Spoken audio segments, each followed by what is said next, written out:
Assalamu alaikum, and this is Hossein Jelani once again. So welcome to my another new video. So I hope all of you are doing well. By the grace of Almighty, I'm doing well. And the thing is, I would like to share with you guys. In order to get fluency, in order to learn this language in English.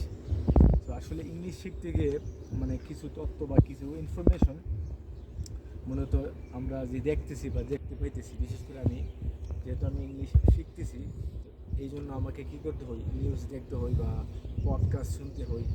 তো বিষয়টা হচ্ছে আসলে খুবই মর্মান্তিক এবং খুবই this the fact is really sad for us as Muslims and as a human being, not for only just Muslim, for human being.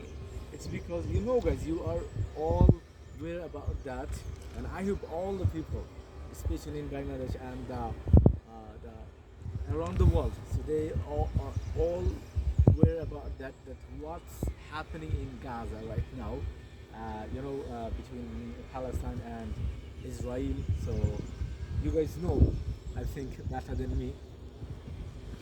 এই পর্যন্ত 50 থেকে 60,000 প্যালেস্টিনিয়ান, বিশেষ করে সাধারণ জনগণ, have been killed by the Israeli forces. So this is really sad for us, and you know what's happening, guys.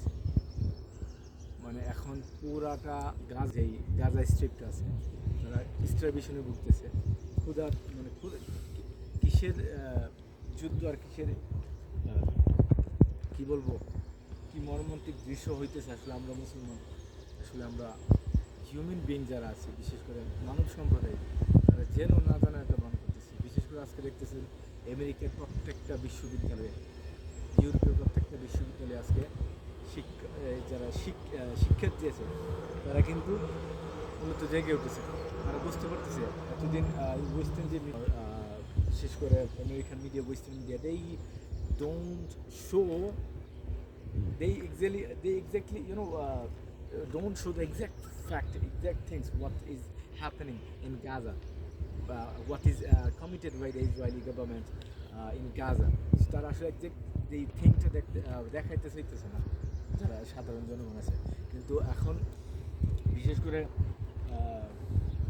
কিছু media আছে যারা কিনা মূলত এক্স্যাক্ট যেই ঘটনাগুলি বা the brutal activities that is committed by the Israeli forces, IDF, so they showing the people, so they are bringing this point, and that's why যারা শিক্ষার্থী আছে western university and American university, maybe আপনারা সবাই জানেন যে কী পরিমাণ বিক্ষোভ চলতেছে এখন প্রত্যেকটা আমেরিকান ইউনিভার্সিটিতে, ইউরোপীয় ইউনিভার্সিটিতে। সুতরাং আমরা মুসলমান, আপনারা চিন্তা করেন একটা বিষয়, যদি আপনি লক্ষ্য করেন এই যে মিডল ইস্ট আরব কান্ট্রি অথবা এই যে আমাদের মুসলমান যে কান্ট্রিগুলো আছে, স্পেশালি যারা লিডার আছে, তারা মানে খুবই দুঃখজনক আসলে এই ঘটনাগুলি বলার। মানে কোনো একটা নেতা থেকে বা কোনো একটা মিডল ইস্ট কান্ট্রি থেকে এরকম কোনো প্রকার কি মানে কোনো ধরনের সারা দেখাইতেছে না, বা গাজার প্রতি তাদের যে সহানুভূতি বা গাজার পক্ষে বা গাজার সাধারণ মানুষের পক্ষে। আসলে যুদ্ধ তো এটা একতরফা হইতেছে, যুদ্ধ কিন্তু মূলত যে ফিলিস্তিন আর ইসরায়েল হইতেছে, এটা কিন্তু আসলে মানে একটা ভুল ধারণা। মূলত নিরস্ত্র যারা সিভিলিয়ান্স আছে ইন প্যালেস্টাইন, তাদের বিরুদ্ধে এই যে একটা শক্তিশালী গ্রুপ যুদ্ধ করতেছে সাধারণ মানুষের বিরুদ্ধে। তারা কিন্তু সাধারণ মানুষগুলো মারতেছে বিভিন্ন হসপিটালে, ভার্সিটিতে, তারপরে পাবলিক ইনফ্রাস্ট্রাকচার, তারপরে আপনার এই যে কী বলে রেফিউজি ক্যাম্পে তারা হামলা করতেছে। তো আপনারা সবাই এগুলো জানেন, কিন্তু দুঃখজনক এই যে বিষয়টা, যে এতগুলো মুসলিম কান্ট্রি, বিশেষ করে আপনারা জানেন আজকে আমেরিকার, আমি গত কয়েকদিন আগে একটা নিউজ দেখলাম, it's really sad for us.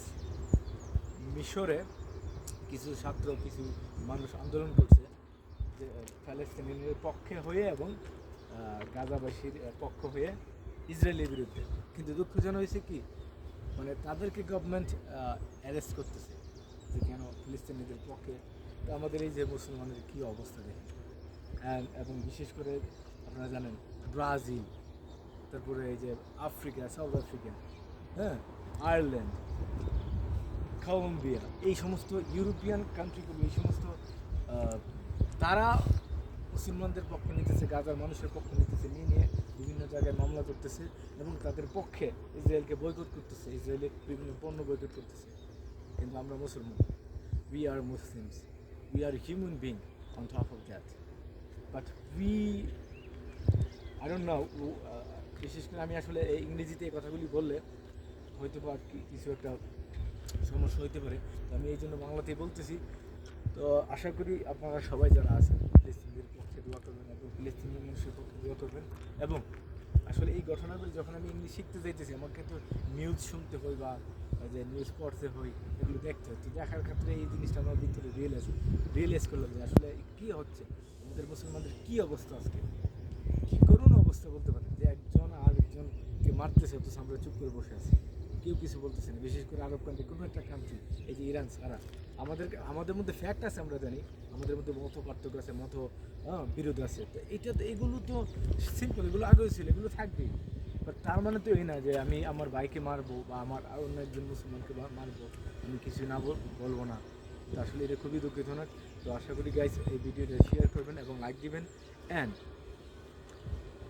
inspire me to increase my confidence. And of course I'm on the way, so I'm in processing. I'm just want to learn this. Allah, if God wants, so please pray for me and like and share this video. Bye bye.